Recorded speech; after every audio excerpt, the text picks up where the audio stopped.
I did not kill those women for fun. I did it to gain otherworldly abilities. The words echoed through the courtroom, not like a confession, but like an invocation. Ahmad Suradji, a slender man with unremarkable features, sat calmly as if he had just admitted to planting rice, not to burying 42 women alive in the name of power. The silence that followed wasn't disbelief. It was horror's slow recognition.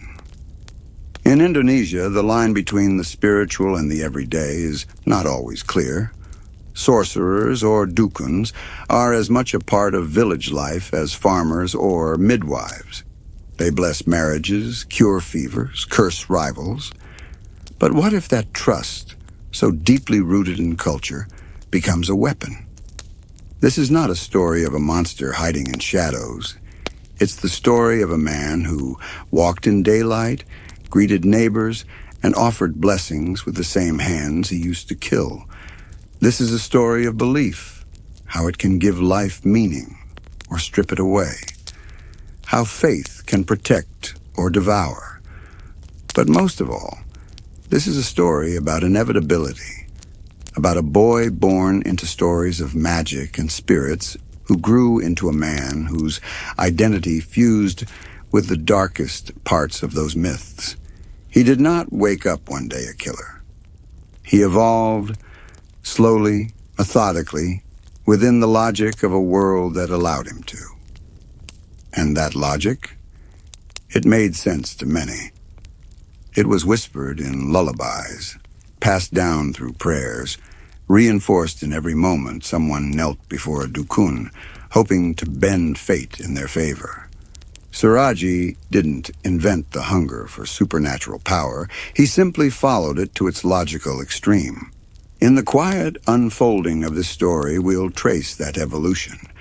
From Suradji's obscure beginnings in North Sumatra to the strange rules of his deadly ritual, we'll walk with his victims, not just in their final moments, but in their quiet hopes that led them to trust him. We'll hear from those who survived him and those who mourned. And when the story ends, you may find yourself not just horrified, but unsettled by how normal it all seemed until it wasn't. Because this isn't just about one man's evil. It's about the echo chamber that made him possible, and the dark places belief can take us when we stop asking questions. And so, we begin with a question. What makes a killer out of a healer? Before Ahmad Suradji became a name spoken with dread, he was simply Ahmad, born into heat and dust in the sun-baked plains of Medan, North Sumatra. His childhood was shaped not by violence, but by silence. Long hours in the fields, nights listening to old stories. A father who was more myth than man. His father, a respected dukun named Ibrahim, was a fixture in the village, a man people feared slightly more than they revered. He wore his knowledge like a shroud, never quite smiling, never quite touching the ground with his feet. People said he could summon rain, speak to the dead, cure madness. To Ahmad, he was a figure of awe and shadow. He didn't tuck his son in at night. He taught him rituals. It's tempting to trace a straight line from that house to the grave-littered cane fields, but reality is never that clean. Ahmad went to school. He laughed. He married. He had children. Yet through it all, there was a tension inside him, like a string pulled too tight, a hunger that ordinary life couldn't satisfy. The village around him fed that hunger in quiet ways. Here, belief wasn't ornamental, it was structural. Spirits lived in trees, ghosts walked in the rain. Every ailment, every heartbreak had a mystical cause, and thus a mystical cure. People didn't go to doctors, they went to men like Ahmad's father. And when his father died, the villagers came to Ahmad, expecting the same answers. He didn't know the rituals fully, but he remembered enough to pretend. Pretending, at first, was enough. He gave blessings, healed fevers, whispered charms, but the role swallowed him. The boundary between performance and power blurred. Eventually, the pretending stopped feeling like pretending. And then, something happened that cracked his world open. He claimed it came in a dream. In that dream, his father stood before him, calm, grave, radiant. The older man's voice told him that to become truly powerful, he must kill 70 women and drink their saliva. Only then would his strength become complete. When Ahmad woke, the message felt more than real. It felt sacred. Skeptics might call it delusion. Psychiatrists would find many terms for it: psychosis, narcissistic fantasy, trauma-driven hallucination. But those labels don't explain why he listened, why he obeyed, because something in him wanted to. This was the pivot. Not the dream itself, but the readiness to believe it. The same readiness he'd seen in those who came to him, with desperate hopes, a mutual transaction of faith. He had always been surrounded by believers. Now he had become one. But belief alone wasn't enough. Belief needed action. It needed victims. And his village, so full of fear and faith, was fertile ground. What Ahmad never confessed, but what seemed inevitable in hindsight, was that the dream gave him permission for something darker already rooted in him. He'd long sensed power was possible, through control, through dominance, even through pain. The dream merely gave his instinct a script. In the months that followed, he began experimenting. Not with murder, not yet, but with rituals that grew stranger, more elaborate. A goat sacrificed not for healing, but for silence. A chant spoken backwards. Ashes buried at thresholds. He said the spirits spoke louder now. He began walking at night. His wife, Tumini, noticed the changes, but said little. In her world, a man communing with spirits was not inherently alarming. He became more withdrawn, quieter, but also more certain. A strange confidence settled over him. The confidence of someone who believes they've been chosen. That certainty became charisma. And charisma, in a village gripped by quiet desperation, becomes influence.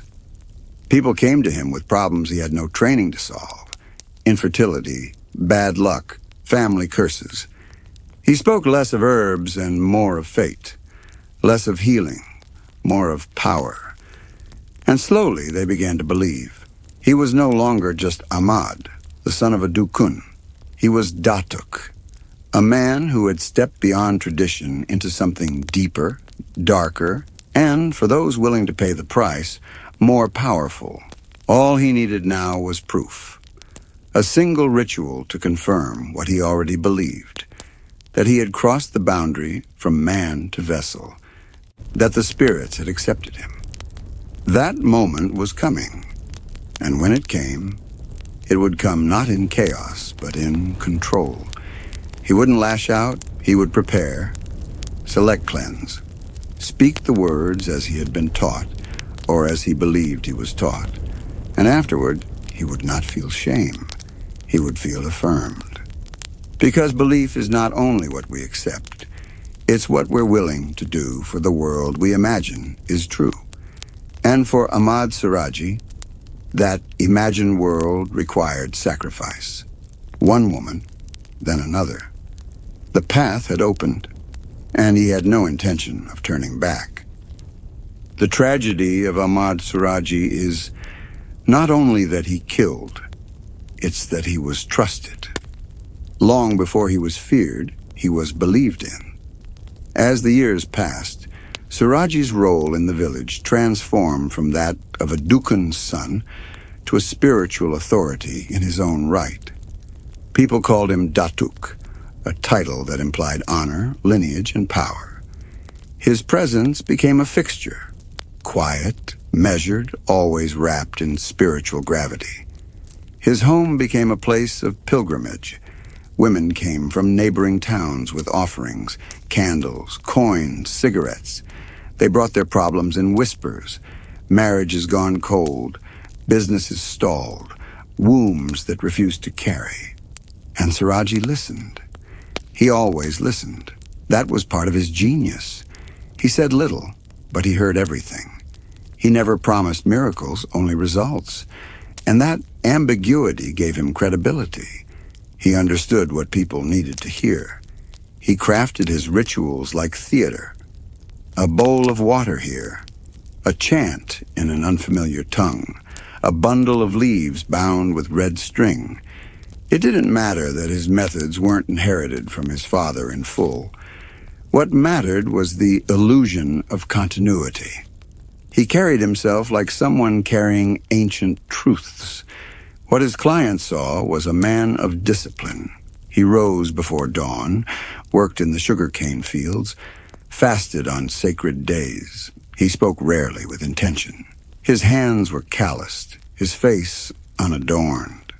There was nothing flamboyant in his demeanor. That simplicity worked like camouflage. He did not look dangerous. He looked devout. Behind closed doors, the story was different. He kept careful records, names, dates, small drawings in the margins. These weren't ritual notes. They were markers, flags in a growing map of power. Every woman he helped, every one who returned, became part of a ledger in his mind. He watched. He learned patterns. He knew who would speak and who wouldn't, who had family nearby and who was isolated, who was desperate enough to accept any ritual, no matter how strange. One of the unspoken contracts between dukun and client is secrecy. A woman would not boast of her visit to a sorcerer. It was a private shame, an intimate desperation. That secrecy protected Suradji. It was a veil he encouraged. His rituals began to shift. Longer sessions, stranger requests, touching the soil with bare skin, being buried up to the waist, drinking blessed water under the moonlight. To outsiders, these might have seemed like dangerous red flags. But to believers, they were signs of authenticity, evidence that the ritual had power, that it wasn't merely symbolic, but visceral. Most of the women who visited him never returned, and most of them were not missed, not right away. That's the painful part. The ones who went alone, who told no one, who carried their shame with silence. Their disappearances didn't ripple through the village. They vanished as quietly as they had arrived. The sugarcane field became his chapel, a place of rites and sacrifice. Its tall, rustling stalks whispered secrets only he could understand. He walked those paths like a priest through pews. Each spot, each shallow grave was chosen with care. There's no record of anyone suspecting him, not in those early years. Why would they? The village had no framework for a killer like him. Evil, in their understanding, was an outside force, a possessing spirit. It wasn't supposed to look like someone who blessed your child. Even when someone did disappear, the assumption wasn't murder. It was misadventure, elopement, spiritual imbalance. Perhaps the ritual had backfired. Perhaps the woman had crossed a boundary the spirits disapproved of. Grief turned inward.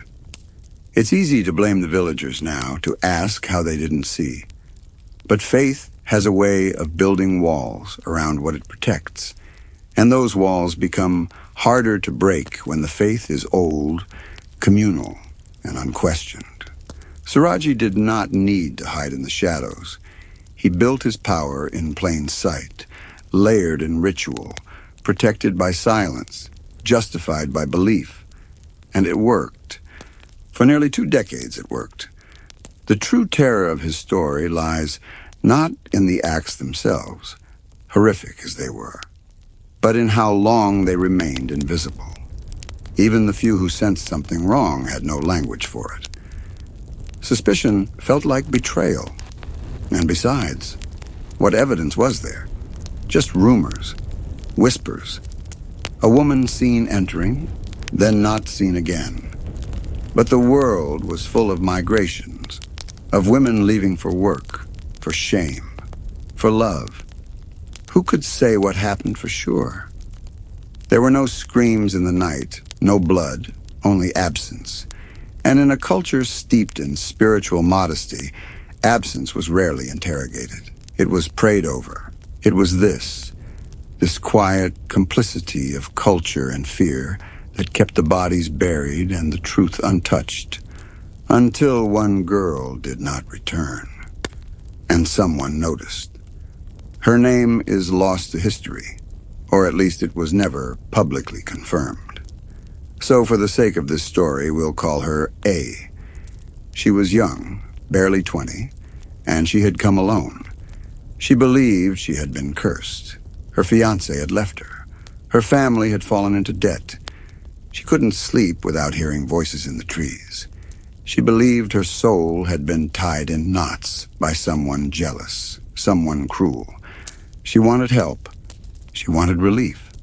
She came to Suradji in the quiet part of morning, when the village was still wrapped in mist, and the sugarcane stalks had not yet warmed. She bowed her head as she entered. She handed him a small parcel, 2 cloves of garlic, a silver ring, and a photograph of herself. Her eyes in the photo looked heavier than her body. He told her the spirits were angry. He told her there was a cleansing ritual, but it required complete trust. She said yes. He led her to the field, feet bare, the ground damp.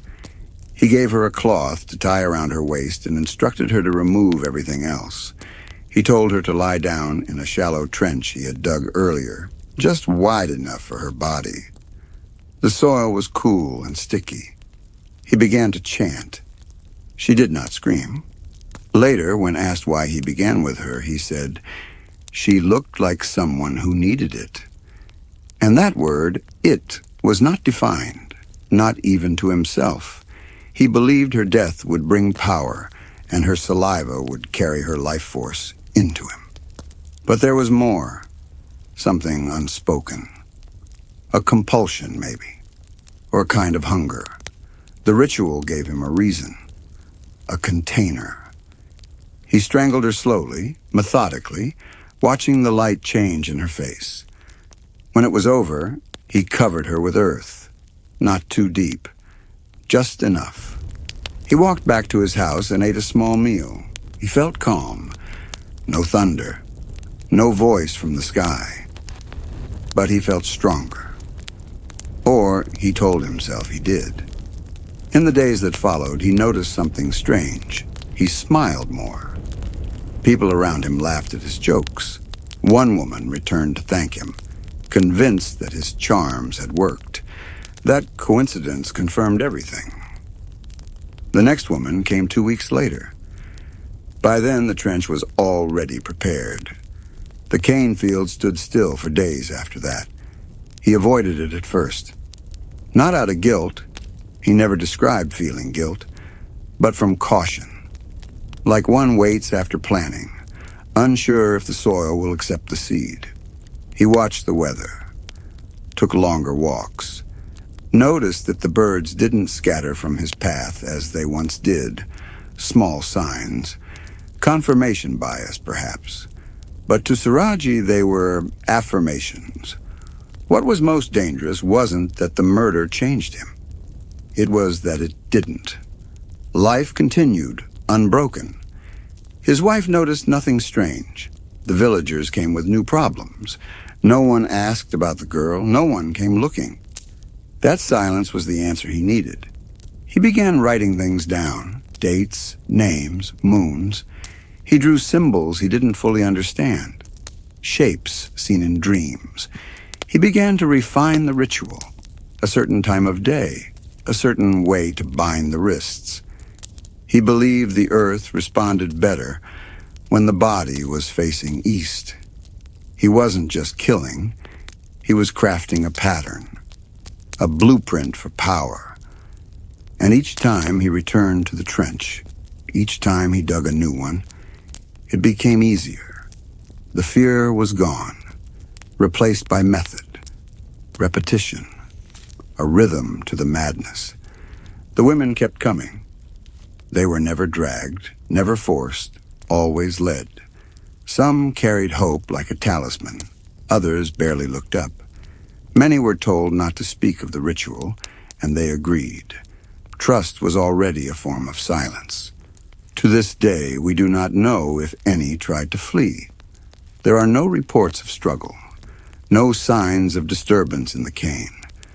Perhaps they didn't believe they were in danger until it was too late. Or perhaps they couldn't believe it at all. It's that impossibility, the refusal of the mind to accept danger in a sacred space, that gave Suradji power. His field was consecrated in the minds of his victims. They did not enter expecting death. They expected healing. They expected light. He offered a grave instead. And as he smoothed the dirt with calloused hands, he looked up at the sky, watching for a sign, not of remorse, but of reward. It never came in thunder or light. It came in whispers. Weeks later, when another woman knocked on his door, and he told her gently, "Yes, the spirits will help you. But first, you must follow me." She followed, like the first, like the others. And with each footstep, the ritual deepened, not in mystery, but in precision. A machine of belief, fueled by silence. The pattern began to emerge not in bodies, but in silence. For years, the women who came to see Ahmad Suradji did so quietly. Some told their families they were going to market. Others said nothing at all.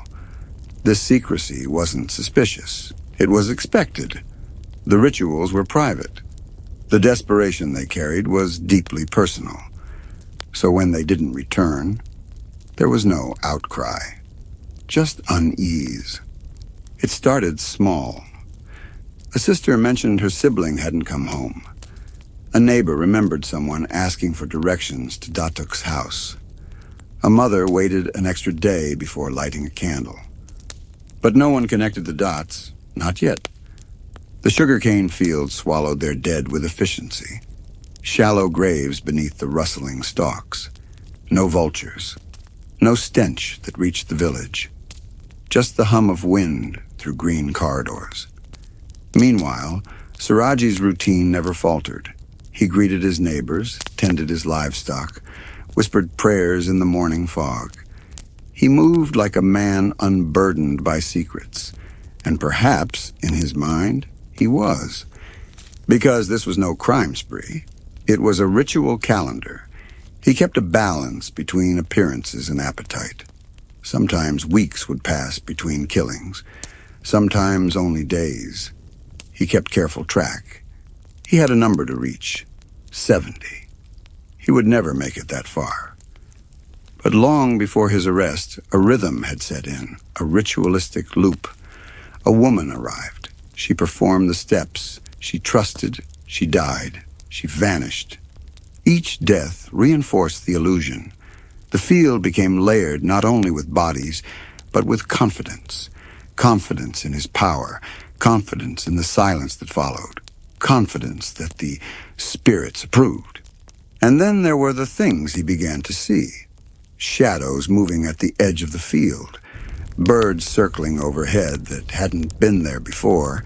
Dreams where the women spoke to him, not in protest, but in approval. He believed himself chosen, not insane, not evil, but anointed. And in that belief, the pattern became prophecy.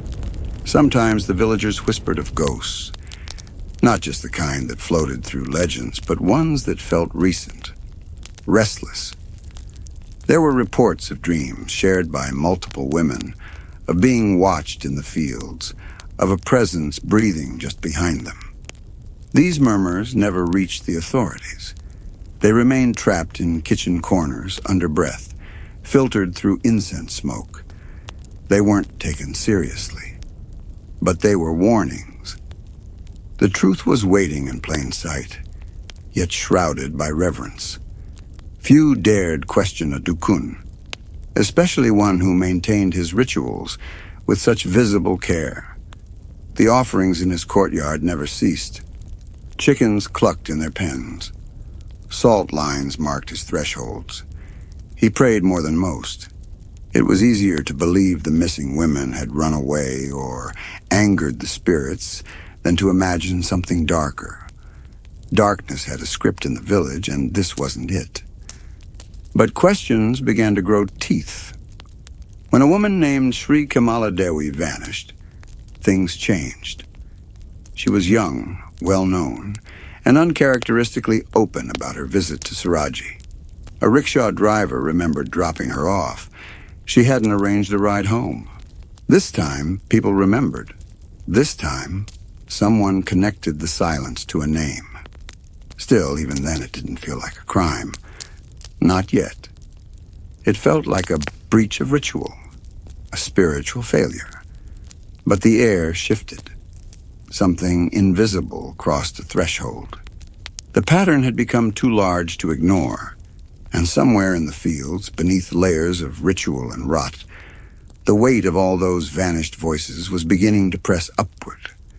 The dead do not rest when their story is unfinished. The moment the myth began to crack was small. A body found in the sugarcane field was not destiny. It was proof. In April 1997, a 21-year-old woman named Sri Kamala Dewi vanished after visiting the home of Ahmad Suradji, known locally as Datuk. A rickshaw driver who had dropped her off told the police she had asked him not to return for her. When her body was discovered 3 days later, half buried in the cane, the field turned from backdrop to crime scene. At first, investigators treated the case as a disappearance, but inside Surajji's house they found her handbag, dress, and charm bracelet hidden away. Slowly, the burden of belief gave way to the possibilities of evil. Villagers and officials alike felt a shift. The world they believed in, one where spiritual healers held power and the unseen adhered to ritual, suddenly looked different. The healer might have been the predator. The trusted figure might have borne secrets. Doubt crept into the cracks of faith. Suradji maintained a composed exterior, but the interrogation revealed fissures. He confessed to Dewey's murder and went on to admit the deaths of 42 women between 1986 and 1997. The weight of one body unearthed spiraled into dozens. The sugarcane field was not just ground. It was grave, ledger, shrine. For the first time, the ritualistic veneer began to lose its shine. Investigators uncovered how the victims had been buried waist-deep, then strangled. Their heads, aligned toward Surajji's house, formed a grim invocation of power. The pattern had emerged from silence into forensic detail. But even as evidence mounted, many in the community balked. How could a healer do this? How could belief mislead so many? Some argued the police were defaming tradition. Others whispered that someone must have framed the dukun. The faithful clung to hope that the familiar figure was still protector, not predator. Yet the facts refused to be soft-padded. Forensic teams exhumed the bodies. Decay and time made identification difficult, but the sheer number was undeniable. The myth of infallibility faltered under measurement and measureless horror. It was in the process of unveiling that the greatest revelation came. This wasn't just about a deranged individual. It was a system in which belief, silence, isolation, and desperation converged. People sought help where they should have sought accountability. Trust became vulnerability. The community's moral equilibrium wavered. Families questioned whom they trusted. Villagers asked how rituals could be weaponized. Authorities wondered how long the pattern could continue unchecked. And Suradji? He remained strange. detached, though less composed. The myth that had held him strong now trembled under daylight. In the end, discovery doesn't always bring closure. Sometimes it brings a new kind of question, one that lingers in the wind through the sugarcane. What happens when the person you trust to heal you is capable of destroying you? And just like that, the healer's name became a warning. When the officers entered the house of Ahmad Suradji, they came expecting questions. They left carrying a weight they never anticipated. The turning point arrived in the late afternoon of the 30th of April, 1997. When the rickshaw driver's testimony broke open what had been a whispering corridor of fear. One woman had vanished. A body was found in the sugarcane field. The evidence began pointing to the dukun. Suradji sat calmly. He greeted the investigators with bowed head, eyes clearing and obscuring in equal measure. The police found the young woman's belongings, her handbag, dress, charm bracelet, hidden in his house. It was the first tangible link between ritual and death. When confronted with those items, the mask slipped. His responses moved from silence to calculation, from deflection to confession. In interviews, he said he had carried out the killings according to a vision, a dream in which his father told him to kill 70 women and drink their saliva so he could become a true mystic healer. He admitted the first murder in 1986 and confessed ultimately to 42 victims. But the confession wasn't dramatic. There were no high-pitched screams of truth or breaking down in sobs. It was flat, matter of fact. He described the field, the trenches, the ritual steps as though he were reciting a recipe. The ground was to be prepared, the body placed face to his house, the wrists bound, the throats strangled, then the victims buried waist deep. As the investigation unfolded, the forensic teams descended on the sugarcane field behind Suradji's home. Bulldozers, shovels, and late-night lights turned a once quiet plantation into a scene of horror. 42 bodies were exhumed, each one a confirmation of a ritual, each one a nail in the coffin of innocence. The impact reverberated through the community. The myth of the reliable healer cracked. Neighbors who had once whispered blessings now whispered fears. Families who had trusted the dukun found themselves victims of a system they did not understand. The police, for their part, faced a challenge: how to prove what belief had masked for so long. Suradji's demeanor during interrogation was unnerving. He claimed not to hate the women, nor to act from anger. He claimed to act from necessity. His logic was his own, rooted in dreams, superstition, power, fear, and by his admission, carried out with precision. He had been in control. He had not lost himself. He had assumed a role. The revelation of the bodies did more than bring closure. It brought questions. What kind of man draws power from death? What kind of community allows a strange stillness to linger when women stop returning? The ghosts of that field spoke not in roars, but in the hush that followed each disappearance. Ultimately, the interrogation transformed the narrative.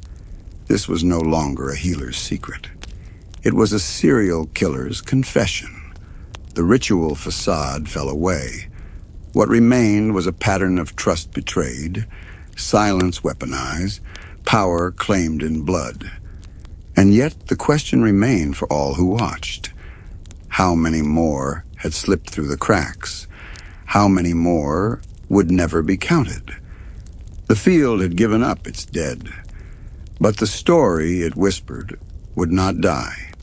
The sugarcane field behind Ahmad Suradji's house quietly became a graveyard, not just of bodies, but of belief. And while the stalks rustled in the wind, the ground held something far heavier, the weight of trust betrayed. Over time, what looked like a trusted healer's backyard turned into a monument to silent suffering. When investigators exhumed the field, they uncovered 42 bodies, buried up to the waist, their heads aligned toward his house.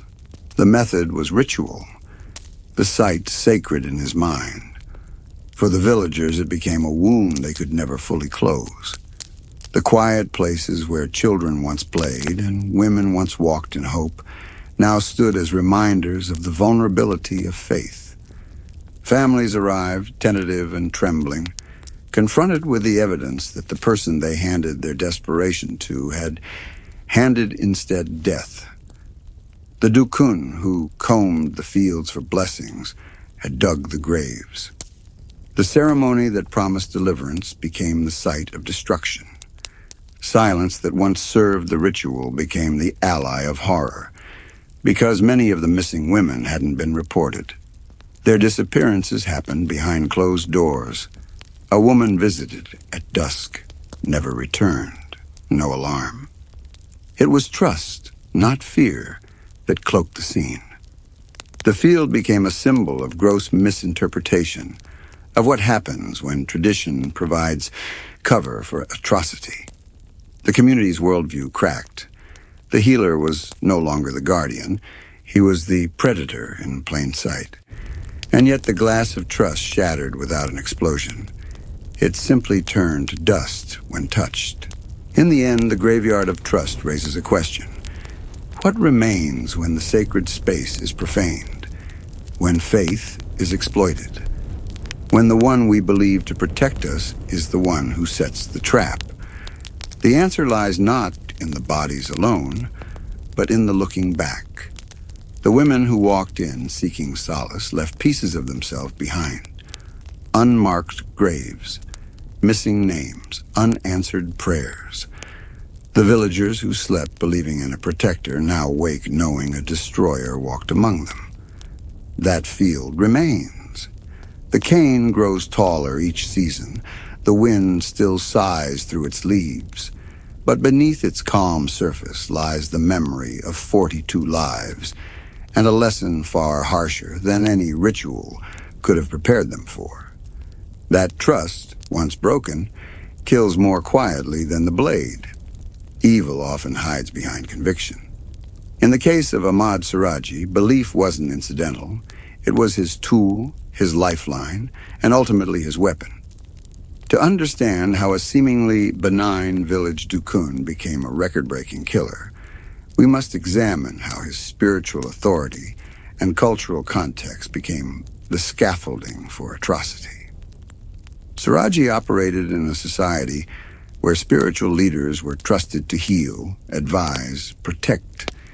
He didn't upset that world, he folded into it. By stepping into the role of the mystic with earned respect, he transformed faith into a mechanism of control. His victims walked to him seeking solace and risk-free power.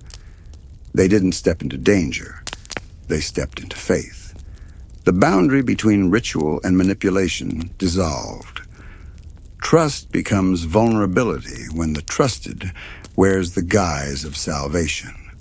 Suradji's rituals, meticulously orchestrated, harnessed that dynamic.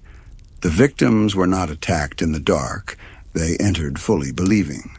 The field, the cane, the shallow graves, they weren't random. Each setting reinforced his role as spiritual intermediary.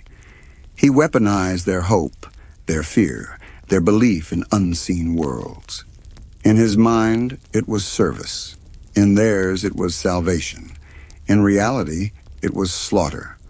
Psychologists might call it charismatic manipulation, someone who builds authority, gains credence, then leverages both for personal ends. Anthropologists might say it's the corruption of myth, when cultural reverence becomes a veil for brutality. But whatever the label, the mechanism is clear. Genuine belief structures invested power, and Suradji turned the trust of those structures into his own agenda. The worst part is not that he killed. Many kill. It's that he killed with their permission. Their silence, their reverence, their unquestioning acceptance gave him the opportunity. Evil did not appear unannounced. It emerged through ritual, through contract, through agreement. The slow burn accumulation of victims was possible because the machine of belief was already running. When authorities finally intervened, the uprooting of that belief system was more traumatic than the arrests. Families found that what they had called healing was disguised death. A village realized the guide they trusted didn't guide. They consumed. The horror wasn't only in what Suradji did, but in how he made the community complicit in silence through faith. In the end, understanding Suradji's evil means understanding how belief itself can be wielded. When faith is absolute, critique becomes taboo. When trust is unquestioned, warning signals fade. And when ritual becomes routine, monsters inherit the mantle of respect. Belief is not always benign. In Suradji's case, it was the weapon. The man once known as Datuk, the spiritual guide, the healer, the trusted figure in the village, stood in the courtroom, sleeves rolled up, face weathered. Ahmad Suradji, the dukun who built an empire on belief, now faced the consequences of the truth.